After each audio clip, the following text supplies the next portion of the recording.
semaine 3, jour 4.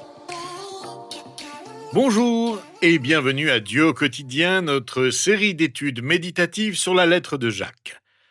Nous en sommes au 4e jour de notre réflexion sur le 3e chapitre et nous examinerons ensemble aujourd'hui les versets 13 à 16 qui parlent de sagesse.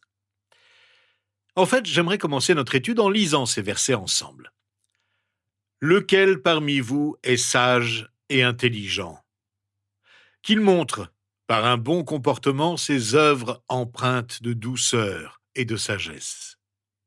Mais si vous avez dans votre cœur une jalousie amère et un esprit de rivalité, ne faites pas les fiers et ne mentez pas contre la vérité. Une telle sagesse ne vient pas d'en haut. Elle est au contraire terrestre, purement humaine, démoniaque. En effet, là où il y a de la jalousie et un esprit de rivalité, il y a du désordre et toutes sortes de pratiques mauvaises. Le verset 13 aborde à nouveau un autre thème majeur de l'épître de Jacques, celui de la sagesse. Il faut pouvoir faire la différence entre la sagesse du monde, la sagesse démoniaque, et la sagesse divine, remplie de douceur et de vérité.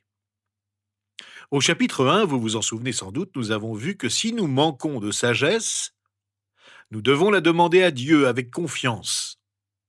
Et si nous la lui demandons, Dieu ne manquera pas de nous la donner. Au chapitre 1, Jacques s'adresse à ceux qui sont enseignants ou aspirent à l'être parmi les chrétiens. Il leur indique alors comment parler. Ici, Jacques s'adresse à celui qui est sage et intelligent. Le mot « sophos », qui veut dire « sage », était le terme technique employé chez les Juifs pour désigner l'enseignant, le scribe, le rabbin. Jacques parle encore à ceux qui souhaitent devenir enseignants. Ici, ce n'est pas leur discours qui l'intéresse, mais plutôt leur manière de vivre. La sagesse et l'intelligence dont parle Jacques ne se limitent pas à un savoir intellectuel. La véritable sagesse et l'intelligence se manifestent dans nos vies, par notre bonne conduite. En ce sens, la sagesse et l'intelligence sont semblables à la foi. Ce sont des qualités intérieures et invisibles. Si une personne se considère sage et intelligente, il est légitime d'attendre que cette qualité intérieure invisible se manifeste dans sa vie quotidienne. Jacques nous explique ici comment discerner la sagesse et l'intelligence d'un chrétien. Il parle à des personnes qui se considèrent sages parce qu'elles fréquentent l'Église depuis un certain temps. Elles étudient la parole de Dieu depuis un certain temps. Elles possèdent une certaine compréhension des Écritures et de l'enseignement de Jésus et des apôtres.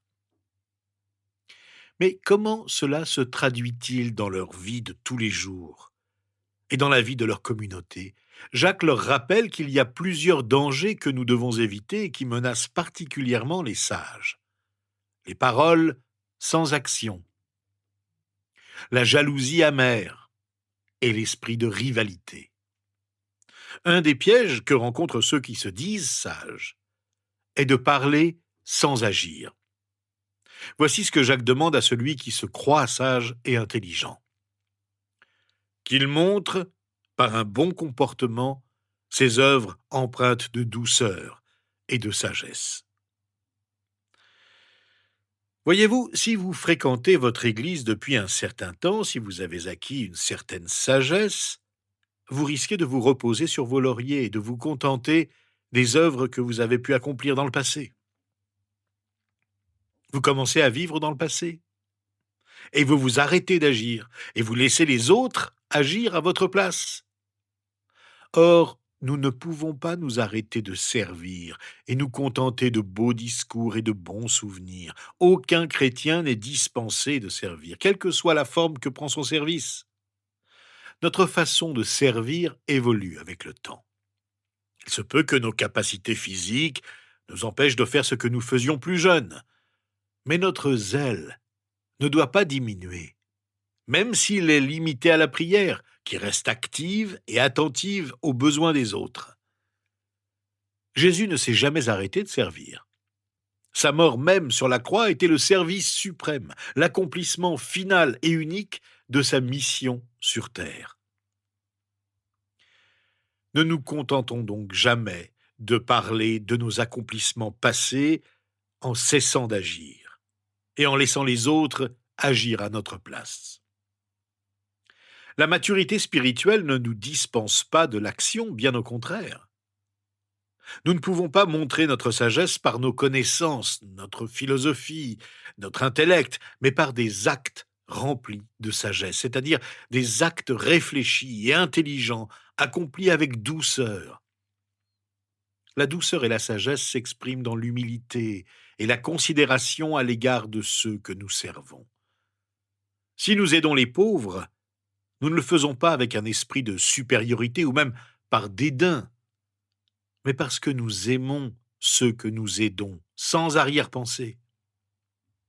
Le deuxième piège dont parle l'apôtre Jacques est celui de la jalousie amère. Ce trait est à l'opposé de la douceur de la sagesse dont parle Jacques au verset 13. Il désigne en réalité une personne à l'attitude critique, conflictuelle et provocatrice. Quelqu'un a dit « Les personnes religieuses peuvent être extrêmement provocatrices et se saboter elles-mêmes par des méthodes autoritaires. » Les opinions justes et les conseils judicieux peuvent perdre de leur efficacité s'ils sont exprimés par des partisans opportunistes ou des polémistes sans scrupules.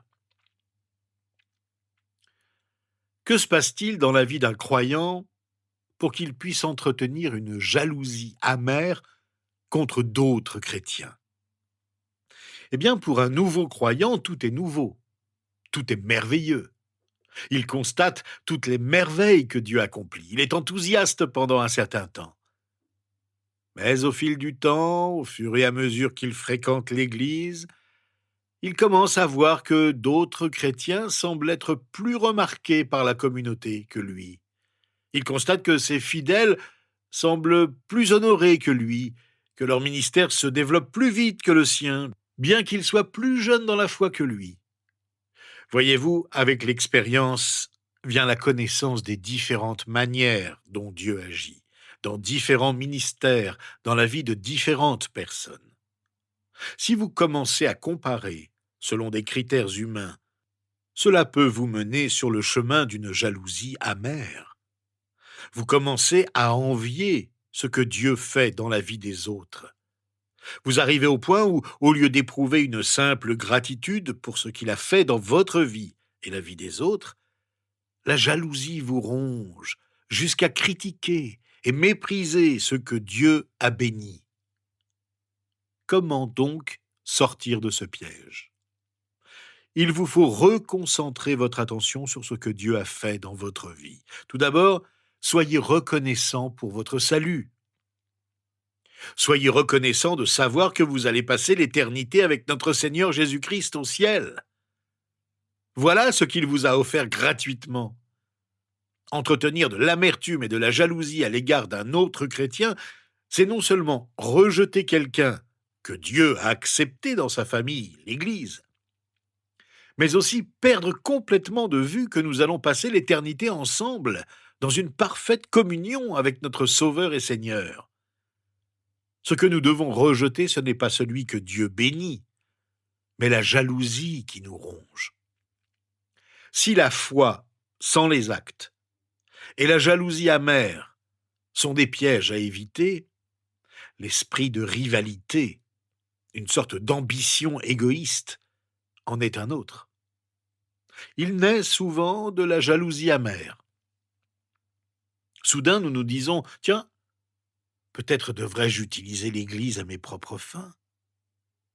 Peut-être devrais-je utiliser mes relations à l'Église à mon seul avantage. » Plus mes relations s'approfondissent, plus la tentation est grande d'utiliser ces relations plutôt que de m'y épanouir et de servir. Prenons donc garde à l'esprit de rivalité. Quiconque fait preuve d'une jalousie amère, d'un esprit de rivalité, ne devrait tromper personne, et surtout pas lui-même, sur sa prétendue sagesse. Il s'agit d'une sagesse terrestre, sensuelle et démoniaque, plus caractéristique du monde, de la chair et du diable que de Dieu. Elle est terrestre parce qu'elle n'a que cette vie en vue. Elle est sensuelle parce qu'elle a pour objet la satisfaction des passions et des instincts animaux. Elle est démoniaque parce qu'elle est inspirée par les démons au service du diable, et elle est entretenue dans l'âme par leur influence intérieure. Voilà le fruit de la sagesse du monde, la confusion et le mal sous toutes ses formes. La sagesse humaine ne peut vraiment pas nous aider à comprendre les pensées profondes de Dieu. C'est aussi le message que l'apôtre Paul apporte aux Corinthiens lorsqu'il dénonce la folie de l'homme qui ne peut en aucune manière pénétrer ce qui est du domaine de la foi, que seul l'enseignement du Saint-Esprit peut nous révéler. C'est ainsi qu'au début de la première lettre qu'il leur envoie, il déclare au chapitre 1 « Où est le sage ? Où est le spécialiste de la loi ? Où est le discoureur de l'ère actuelle ? Dieu n'a-t-il pas convaincu de folie la sagesse de ce monde ? Puisqu'à travers cette sagesse, le monde n'a pas connu Dieu en voyant sa sagesse.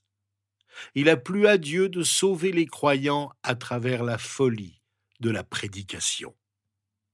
En effet, la folie de Dieu est plus sage que les hommes, et la faiblesse de Dieu est plus forte que les hommes. Par nature, l'homme se croit sage. En réalité, il est fou. Comme Paul l'affirme au début de sa lettre aux Romains, au chapitre 1, verset 22. « Les hommes sans Dieu, dit-il, se vantent d'être sages, mais ils sont devenus fous. » Mais à nous qui acceptons la parole de la croix, Christ nous a été fait sagesse de la part de Dieu. La sagesse humaine à laquelle Jacques fait référence n'en est pas une. Il s'agit de la sagesse revendiquée par ceux qui se prétendent enseignants alors que leur vie contredit leurs affirmations. Une telle sagesse évalue tout selon des critères mondains. Elle fait du gain personnel le but suprême de l'existence. Elle n'a rien à voir avec la sagesse divine, celle que Jacques désire ardemment que nous obtenions de Dieu et que nous devons lui demander si nous en manquons. La sagesse humaine nous pousse à utiliser les autres plutôt qu'à les aimer, les accepter tels qu'ils sont et les servir. C'est de cette folle sagesse que parlent tant de livres populaires de nos jours, celle qui s'étale sur nos écrans de télévision et dans de nombreux magazines. Mais elle existe aussi dans nos églises et doit être combattue, nous dit Jacques. Ne nous laissons donc pas prendre au piège de cette fausse sagesse, mais demandons à notre Seigneur de nous remplir de sa sagesse. Terminons donc notre étude en priant ensemble ainsi. Seigneur notre Dieu, nous voulons rejeter la fausse sagesse qui est si répandue dans notre monde et menace aussi ton Église. Pardonne-nous lorsque nous sommes tentés d'envier les autres et de poursuivre des ambitions égoïstes. Reprends-nous quand nous négligeons les enseignements de ta parole. Que ton esprit nous aide à faire preuve d'humilité, à te louer pour les dons que tu as accordés à nos frères et sœurs et à faire fructifier ce que tu nous as si généreusement donné. C'est au nom de Jésus que nous te prions. Amen. Eh bien, rejoignez-nous demain pour la fin du chapitre 3 de la lettre de Jacques. Nous parlerons de ce qu'est la vraie sagesse, en plus de détails, et quel rôle elle joue dans nos vies au quotidien.